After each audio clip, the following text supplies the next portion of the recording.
Welcome, Devika Bulchandani, to our How conversation. Thank you, Dev. And thank you for saying my name right. You're one of the few people here who says my name exactly right. So thank you for that. Well, maybe that's just a manifestation of how kindred we are, both in spirit and philosophically, which is also why you are a distinguished member of the How Institute for Society Board of Directors. So thank you for... I'm very privileged and honored, and you know how much leadership means to me, so I'm thrilled to be here. Obviously, I consider you to be an extraordinary leader who's reached great heights, not only as the CEO of Ogilvy, but most recently from that perch to have been appointed from CEO of Ogilvy to COO of the parent company of Ogilvy, WPP. So congratulations on that. Thank you, Dev. Thank you so much. And I think your extraordinary leadership heights are only eclipsed by the depth of your humanity and your fine qualities of character. So thank you for being you. Thank you. And all that's been recognized with all under your leadership. Ogilvy has consistently been honored as the Network of the Year in prestigious industry award shows, Cannes Lion International Festival for Creativity, the Clio Awards, the London International Awards, and so on and so on and so on. Your experience is rich, representing and helping some of the most iconic brands in the world, from Unilever, Verizon, MasterCard, Google, IBM. So with that, Devika, another warm welcome. Thank you for joining. Thank you so much for having me. Let's start with your personal journey. What and who shaped your framework and adages that animate you as a leader? Tell us about your roots, the values that were forged and cemented early on in your life. Just let's start with your personal journey. So before we started taping this, I was telling you that I'm going for my nephew's wedding, which is in my hometown, in the house that we grew up in. And if you ask me what shaped my journey, it is the first 10 years, I'd say, of my life, and in that home. And the image I have in my head is there were 4 homes in a compound, all next to each other, my father, his 2 brothers, and his uncle. And every day at lunchtime, it was all a family business, or everybody got together for lunch, and they would sit there and, discuss business. I don't know, discuss whatever it was. But in that, there were a lot of clues of sort of the cultural underpinnings of that family. And it was the boys could climb the trees and the boys could ride the bikes, and I was a girl and I couldn't, go off doing boy things, because if I did boy things, I would get hurt. And if I got hurt and fell off a tree, which I really wanted to climb because they were climbing the trees and I wasn't allowed to climb the trees, so I couldn't get the guavas off the trees, which the boys could get. I'd get hurt, and then if I got hurt, I'd have scars on my face, and if I had scars on my face, I'd never get married. Everything sort of ended in my being was to be married. And I didn't want to do that. I just wanted to be one of the boys. And I remember this one instance very clearly where I went out in the garden, they're all having lunch, and I was like, I did it, I figured it out. And they're all like, what did you figure out? And I said, I can pee standing up. Because I figured if I could do that, then I could climb the tree, then I could go riding on the bike and do all the boy things. By the way, I learned that that wasn't it. But what it did do for me is really shape this sense of being who I am. And that defined the way I behave like a leader, which is not to make people, not to lead people, but to have people follow me. Very subtle difference. And I talked about this at the How Institute last year as well. There's a quote that I was struck by, where you say some of the principles, or your principles of marketing, which is your professional definition in many ways, for you, they're the same principles of being human that guide how we relate to each other and the world. I found, so here you are with marketing prowess and branding, and you're about brand impact. And yet when you think of doing that as a leader, you think that it's the principles that inform what it means to be human and how we relate to others that are the same. I mean, if you really think about how we relate to others and what the fundamental aspect of communication is, I want to get across something, and in return, I want something. Now, what I want doesn't have to be selfish in nature. It's just, it's a give and take. What is marketing? I'm putting a message out there because I want somebody to behave a certain way. Buy my product, buy it more often, buy it for a higher price. And I'm giving them the stimulus. What does it mean to be a parent? Is to give stimulus to my children with which I can construct the value system that I would like them to espouse. But I have to give the stimulus to get a behavioral sort of change. What is leadership? Leadership essentially is me putting stimulus, because otherwise it'd be called dictatorship. And you talk about this, so well, which is formal authority versus moral authority. And in my mind, the simplest sort of definition of that is I have to focus on what it is that I want the people who I want to be following me. What do I have to do to give them the stimulus with which we can get the response that we want? So I look at all of life pretty simply, and I think whether it's leadership, marketing, parenting, being a wife, being a friend, being a colleague, being partners on a board, being philosophical kindred spirits, it's all the same thing. It's a give and take, and it's a stimulus response theory at the end of the day. And the tenets, if you will, or the principles that guide you in catalyzing this stimulus, what are, if somebody asked you, as I am now, to distill your principles or your playbook for leadership as you have constructed it I today? I have a very simple philosophy, which I have also discussed possibly with you very often, which is, I always say everything is up for debate, even with my children. And there are two things that are not up for debate with anybody, which is the pursuit of greatness and doing it with goodness. The way, if you have some tension in the system, things work better. Fire was created with some conflict. So I always say, we separate greatness. We say, historically, we've always said, when you're pursuing greatness, it's at any cost. Right? And you'd say the leadership in a lot of countries today is like that. Right. Which is they think they're pursuing some higher thing, but it can come at any cost. Wars, which were the historical version of leadership, that's what they did. They were leading, but it was at any cost. My belief is you can achieve greatness, but not at any cost. You and I have talked about how smooth seas have never made a great mariner, let alone a great captain, and by metaphor, a great leader. So sailing the rough seas is something you've done day in, day out, which is probably informs why you were inspirationally selected. So I want you to talk a bit about the nature of the upheaval. And I also want to remind you of a conversation we had earlier this year. We got together and you shared with me that you had just come from a meeting where a CEO of one of your clients, no need to name names in any way, shared pride with you that he has instituted a policy that 2 meetings is one too many. And it was in the spirit of Doge, this focus on efficiency and speed at any cost, probably not necessarily modulated by goodness. So describe the world in which even some of your clients were frankly moving fast and breaking things. You just expressed an adage that there's got to be a way to move fast and not break things. Fair? Today it's AI and humanity. And they're the two opposing forces, which is how algorithmic are we going to become versus how human can we stay?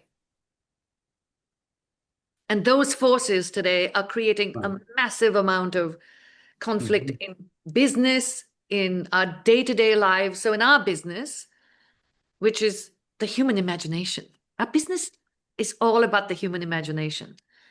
So there's a massive conflict right now between the role of the human imagination and the role of the algorithm or artificial intelligence. And, my point of view on all of this is, at the end of the day, what or who are we trying to move? And I use the word move very carefully. It is you. And as long as you're not an algorithm, and as long as you are not artificial, humanity will win. Maybe I'm being really delusional, and some would argue I am being delusional, but I don't know. I have a fundamental belief that at the end of the day, humanity will just win. It has every single time. Because AI is speeding up the world, you're noticing that a lot of clients want to do everything faster, more efficiently. And some are saying this is a time to pause and get things more right. Take this contest and bring it down to 1,000 feet as to how you're seeing leaders adopt playbooks and models of leadership in this moment. I think, Dov, I would just say there's a vacuum of leadership first. Because you have a title doesn't make you a leader. Right.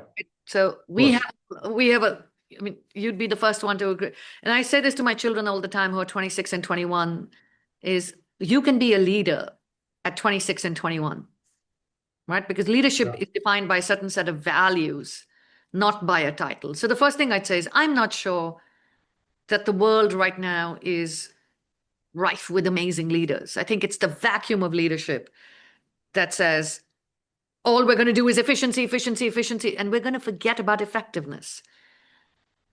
All we're going to do is make sure how many people can we get on social media. We're going to forget that when we do, there's a mental health issue. So they've, at a 1,000-foot level, there are many different opposing forces that go into play. But to me, it's not different styles of leadership. I just said there's a vacuum of leadership and then there's leadership. So in both House summits, you were on a discussion topic, explicitly trust. Yeah. We just see you in our world as a leader that puts more trust in every room and every institution that you spend time in, and certainly more trust than you ever take out. And I think a sign of a good leader is one that puts more truth and trust in a room than they ever take out. Where do you think trust is today in institutions, in business institutions, in the work you're doing on behalf of institutions that might not be as trusted as they aspire? What is the relationship between leadership and trust? And then I want to probe you a bit on trust itself. I think trust is at an all-time low because we've become so transactional. Trust is a human-to-human thing. As technology becomes a greater part of all our lives, whether it's business or personal, there's like I always say, technology has become like a third wheel in my relationship with you in some ways, right? So trust gets eroded because we start depending on things like algorithms. I don't have to trust a brand because the algorithm did something. I don't have to trust a person because the algorithm, and I'm using the algorithm sort of to symbolize the deeper. So trust is at an all-time low. Then when we talk about another aspect of trust, and I've spoken about this at the summit as well, I have a slightly, again, like I say, I always say, don't obsess about leadership, obsess about followership. I don't like the notion of you have to earn trust. My entire philosophy is, I'm going to give you 100% to start. Don't mess with it. To say that somebody has to earn trust is, again, a very, I don't know, it feels spiritually wrong. What is your playbook of engendering trust? It starts by going first, extending it. Talk about your modes of doing that interpersonally with colleagues and individuals, and then talk about how you do that as for your institution and on behalf of client institutions. So on an like if you just take the English language for a minute, I don't understand why the phrase earn trust go together. I think there's something fundamentally wrong, right? So let's put that aside. It's funny because language creates behavior, behavior creates new realities. But It gives us earned trust, also gives us adages like trust and verify, trust but verify. Uh, and, and neither of those is really what trust is about. so my first thing with everybody is I don't walk into a new team, a new, I guess, a new setting, a new team. My first job I will always do is to make the people who on that team, and I'll say it to say, I trust you, don't worry. You've got to take the temperature because when you enter new scenarios, you enter tough climate, and I do like difficult corporate situations. I like solving those problems. But the first thing I will do is just say, I trust you. The first thing I do is to get to know the people, not for them to get to know me. It's not a one-way street. You have to invest in wanting to know about their lives, their situation, their families. I always say, I can tell you the people on my core team, if they've had a fight with their wife or their husband, if the child's had a difficult time, because I've spent the time getting to know them, because who they are, we say, bring your best self to work. We say, your lived experience. And then we say, when you enter the corporate world, now you must conform to these sets of values. I don't like corporate values. You What do like you mean values, corporate? What do you mean corporate values? It's like they're values, they're human values. right? I don't Or understand this concept of corporate values. or business ethics. It's just ethics. They're ethics. Speaking of what you just said about really getting to know and understanding and embracing people for who they are and what they're going through in any moment. At our summit, you literally riveted people because it was a time in the summit where individuals inspirationally were purveying some large ideas about the world and leadership. And then you interjected and talked about micro issues. And we still talk about it. And do you remember what you said, or do you want me to remind you? You can remind me, but I do, yeah. No, but you talked about your job is to serve clients, and that's a professional ethic that you cannot take more seriously. And you're competing with others who are also trying to outcompete you by how they serve clients.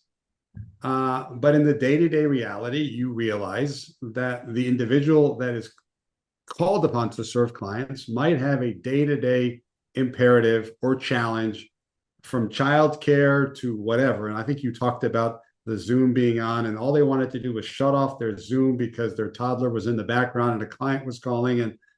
And you really brought it down to where you build or erode trust in the micro moments. So talk to that, because I think it's really important to bring this from the macro to the micro. All of the real stuff happens in the micro moments. The real stuff, where you build it, where you break it, where ethics come into play. The big things become sort of grandiose. So that, yes, the instance I was telling you about is, and I'll tell you another incident that happened this morning. We are a client service business, and the client comes first. By the way, our clients are dealing with an incredible amount of pressure. Right. I take my responsibility being their business partner very seriously. So in that Zoom moment where there's a child and and I say this to every single person to say, if a child comes on, I stop the meeting, you greet the child, you talk to the child, because I never want the child to go, oh my God, that's mommy or daddy's horrible work thing.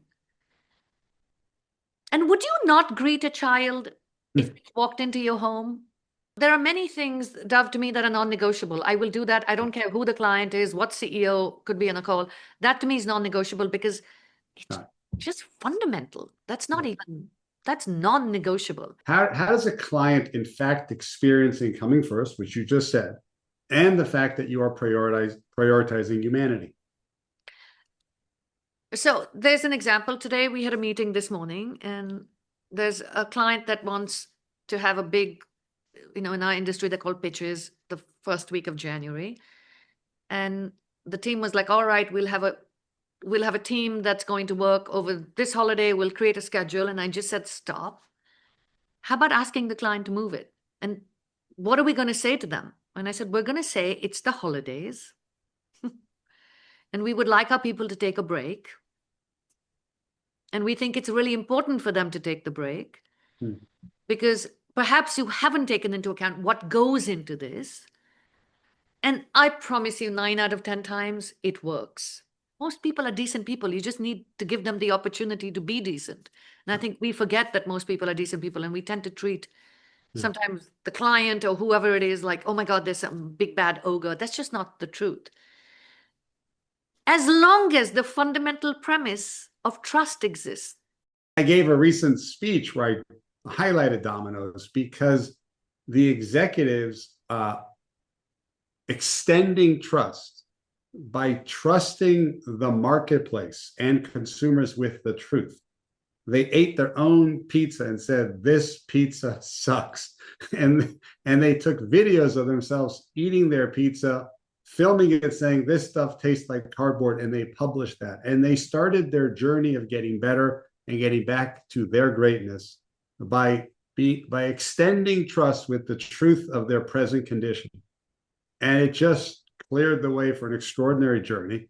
I feel like inviting Rob in, but we can talk more about it. I can give you my perspective on it. And you use this word a couple times as you describe it, which is truth. Yeah.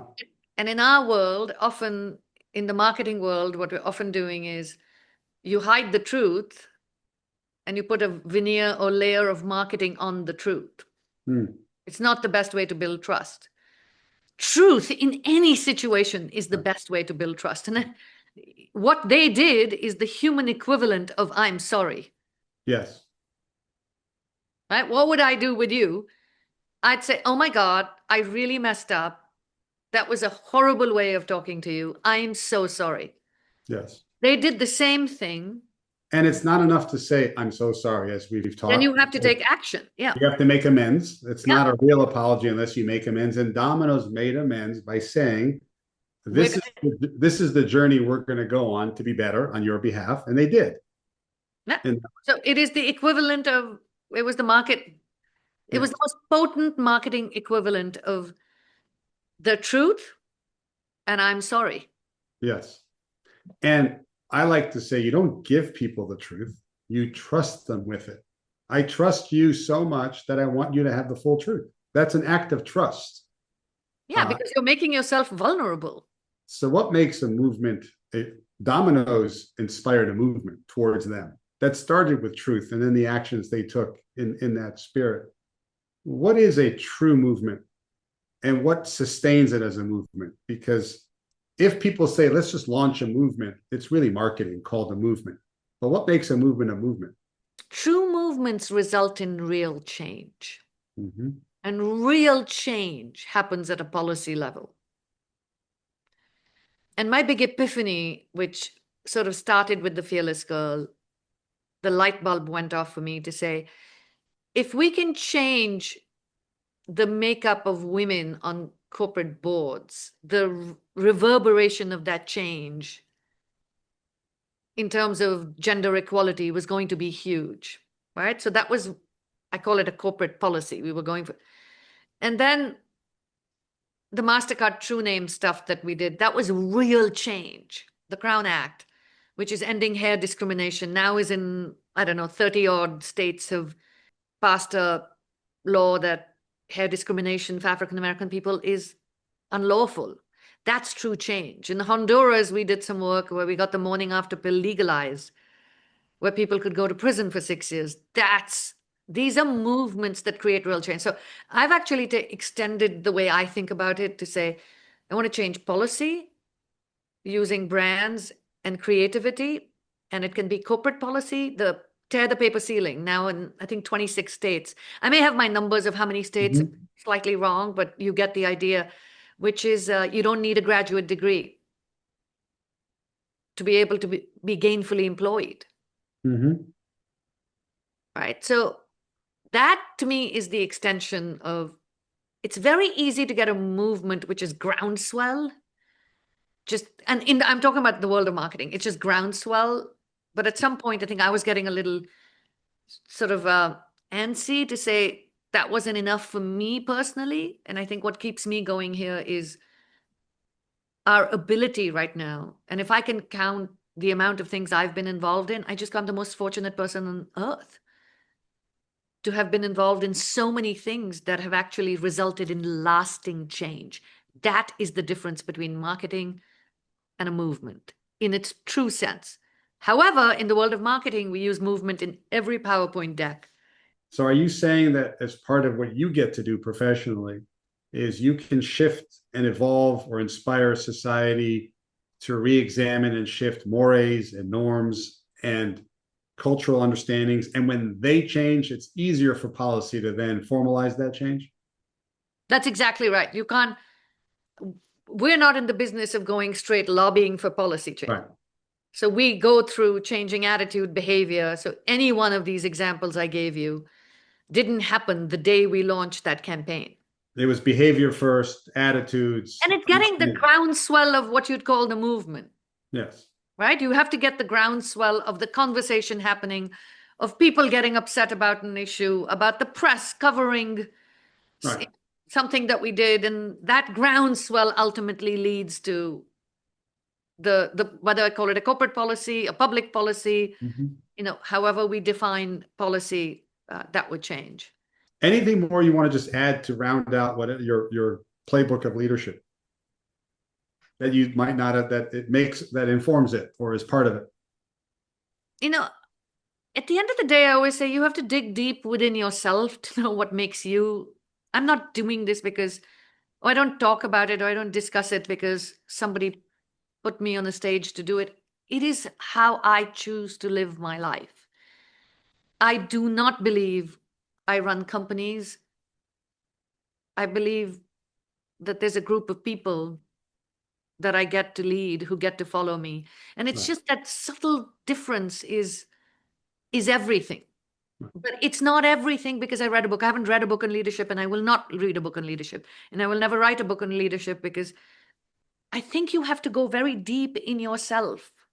One of the things in that same regard that you're just talking about that we've talked about is the relationship, not just between truth and trust, but when trust is high, people might take risk or they'll feel comfortable taking greater risk to share an idea that they think would delight a client without being judged that maybe it won't be such a good idea. Do you feel that as you put more trust in the room, for lack of a better way of framing it, people are taking more risk with the imperative to delight clients more? Or you just rattled off in the beginning all the accolades that Ogilvy has sort of won in the 4 years. It wasn't because we wrote the rule book on something. It was because there was a group of people that had genuine trust with a common set of values with which they approached client work. It's not like but they took risks. They pushed the limits of conventional thinking. Right? I mean, I rattled off all these ideas to you. They're risky. Yes. You always do. Why? We call it a trust fall. If I'm going to jump off something and I know I have a soft landing, I'm more likely to jump off that. Yeah. Right? As opposed to if I know there's nothing at the bottom, there's no trampoline, and I'm going to go. It's so funny the way you put it, because you mentioned Tom Friedman. You talk about jumping down and landing on something soft. I said to Tom, when the trust is like a hard floor, you can jump higher off of a hard floor than you can off of the soft sand. That's a very interesting reframe. I know that you reject the adage that hope is not a strategy, because without hope, people lean out, they don't see possibility, and they don't see meaning in their lives. Where does hope in times of upheaval and so much disruption come in? And how, as a leader, do you inspire hope? Do you engender it? And do you make sure that people remain hopeful so that they lean in and not out? Hope, for everybody who says hope is not a strategy, I always say it's an imperative. Yeah. And it's an imperative to wake up in the morning and show up to work. I mean, if I'm going to be devoid of hope and belief, then I don't know what that makes us. I'll give you an example. We did a very, very big pitch last week. Pitch is when you're going to acquire a new client and they give you an assignment and we do a pitch. And there was an exchange with a whole bunch of people about how it went, and it was great. And my response was, I have no idea if it was good, bad, or ugly. All I know is we created 200 believers. To me, having 200 believers in the system is more is better than any outcome. because Right. that will inevitably lead to a more sustainable Right. future. So I'm a big believer in belief and hope. I just go, does somebody, if you wake up in the morning and you go, oh my God, everything sucks, Right. why would I get out of bed? And there's even meaning in the struggle. When times are tough, there's meaning in the struggle. There's light to find. Thoreau said, "Only out of darkness can you even see the heavenly lights." And I think what you're saying is, while technically hope is not a strategy, without hope there can be no strategy. There's no hope in hell of having a successful Yeah. strategy. And yeah, so I don't know how you separate the two. The other thing is, I always tell every young kid when we're talking about this, please show up to work, not because I want you here, but because the more technology takes over, the more important human contact is. You're like the professor in a class that is saying, if you want to get an A+ in the class, here's what a model answer looks like. You're not mercurial about it. You're putting all the cards on the table, and it's you can come together around them. So I want you should, as is right, have the last word. Just let's land the plane here, so to speak. Devika, parting words from you. Parting words are going to be slightly tangential, but very, very important in today. I think everything that we've talked about in some ways is adding a lot of stress, whether it's technology, what is the right kind of leadership, and the right, there's just so much tension and stress everywhere, especially for young people. So my parting words are always something that I find extremely liberating, which is, if I can't control it, I don't have to stress about it. And if I can control it, I don't have to stress about it. We talk about the physical pause, the actual recovery and replenishment. We talk about the moral pause to reflect, to reconnect, to rethink, reimagine. What are the questions you ask yourself in the pause? When you pause, what do you ask yourself in the pause? When I'm thinking about it, the one question I always ask myself, is there another way? Love it. And it is quite potent because there always is. And 9 times out of 10, that will make you think of a better way, because you're forcing yourself to do some introspection. Great. Devika, that's lovely. Let's end on that. Thank you for a delightful and illuminating, as always, conversation. Thank you so much, Dov, and I will see you in the new year.